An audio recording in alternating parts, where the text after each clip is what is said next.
வணக்கம் நண்பர்களே, அந்த வீடியோவை பாருங்கள். கொஞ்சம் முடிஞ்ச அளவுக்கு கொஞ்சம் சப்ஸ்கிரைப் பண்ணுங்கள். கிருஷ்ணரை பற்றியும் பகவான்களை பற்றியும் இந்த வீடியோவில் போடப்படுகிறது. முடிஞ்ச அளவுக்கு கொஞ்சம் சப்ஸ்கிரைப் பண்ணுங்கள், ஷேர் பண்ணுங்கள்.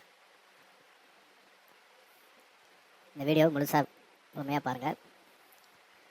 என்னுடைய புரிதலுக்கு ஏற்றபடி இந்த வீடியோவில் சொல்கிறேன். நன்றி, வணக்கம். வீடியோவை முழுமையாக பார்க்கவும். கிருஷ்ண ஜெயந்தி அன்று குழந்தைகளுக்கு ஏன் கிருஷ்ணர் வேடமிட்டு அழகு பார்க்கப்படுகிறது? அதை பற்றி இந்த வீடியோவில் கொஞ்சம் பார்க்கலாம். தசாவதாரத்திலேயே எம்பெருமான் கிருஷ்ண அவதாரம் எடுத்தார். ராம அவதாரத்திற்கு பிறகு கிருஷ்ண அவதாரம் எடுத்தார். ராமபிரானாக பிறந்து ஏகபத்தினி பிரதனாகவும் சத்திய பரிபாலனாகவும் எம்பெருமான் இருந்தார். அதாவது இந்த அவதாரத்திலேயே எம்பெருமான் ராம அவதாரமாக இருக்கும்போது எந்த விதமான சேட்டைத்தனமும் குறும்புத்தனமும் செய்யவில்லையாம். அதாவது ராமபிரான் எல்லாவற்றிலும் பர்ஃபெக்ஷனாக இருந்தாராம். சீதா பிராட்டிக்கும் ராமருக்கும் திருமணம் நடைபெறும்போது ஒருவருக்கொருவர் மாலை மாற்றிக்கொள்ளும் போது ராமர் வெட்கப்பட்டு இருந்தாராம். அப்போது அவர் ஒரு சிறு அசைவோ நடனம் கூட ஆடாமல் இருந்தாராம். இதை சீதா பிராட்டி ராமனை பார்த்து கேலி செய்தாராம். அதனுடைய தாத்பரியமாக கிருஷ்ணாவதாரத்திலேயே அதை இரட்டிப்பாக எம்பெருமான் செய்தாராம். சிறு குழந்தை முதல், அதாவது தன்னுடைய லீலைகள் குறும்புத்தனமான சேட்டைத்தனமான செயல்களையும் எல்லோரும் ரசிக்கும்படியாகவும் எல்லோரும் நன்றாக இருக்கும்படியாகவும் அந்த சேட்டைத்தனங்களை செய்தாராம். ராம அவதாரத்தில் செய்யாத விஷயங்களை கிருஷ்ணாவதாரத்தில் எம்பெருமான் செய்தாராம்.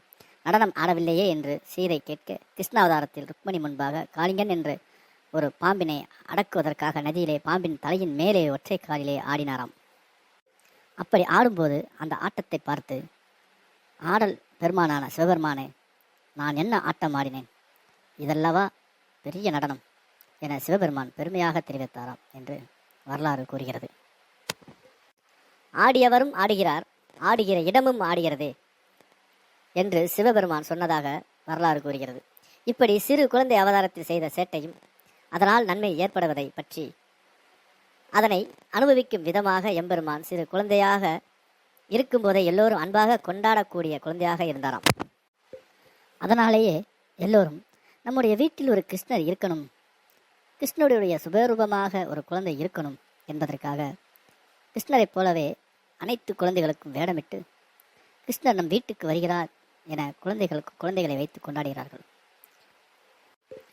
ஒரு வீட்டில் குழந்தை பிறந்தால் போதும், அந்த குழந்தையை உடனே கிருஷ்ணரை போலவே இருக்கிறார், கருப்பா இருந்தாலே போதும், அது கிருஷ்ணருடைய அழகு என்கிறார்கள். நம்முடைய குழந்தைகள் சூரிய ஒளியில் பட்டு நம் நிறம் எல்லாம் பெரும்பாலான குழந்தைகள் கருமை நிறமாக மாறுகின்றன.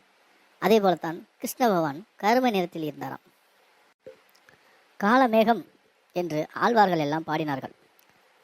மேலும் கிருஷ்ண ஜெயந்தியில் நம் குழந்தைகளுக்கு கிருஷ்ண வேடம் அணிந்து கிருஷ்ணருக்கு சமர்ப்பணம் செய்யும் வெண்ணெய் இனிப்பு வகைகளை பிரசாதமாக முதலில் குழந்தைகளுக்கு தருவதால் அந்த கிருஷ்ணரே நம் குழந்தை வடிவில் அவருக்கு பிடித்த உணவுகளை உண்பர்.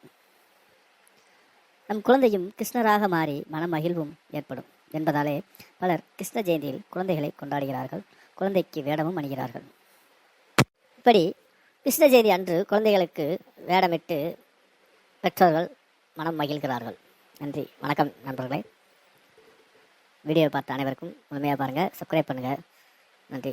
அடுத்தடுத்த வீடியோ போட்டுக்கிட்டே தான் இருப்பேன். மறக்காமல் வீடியோ பாருங்கள். நன்றி.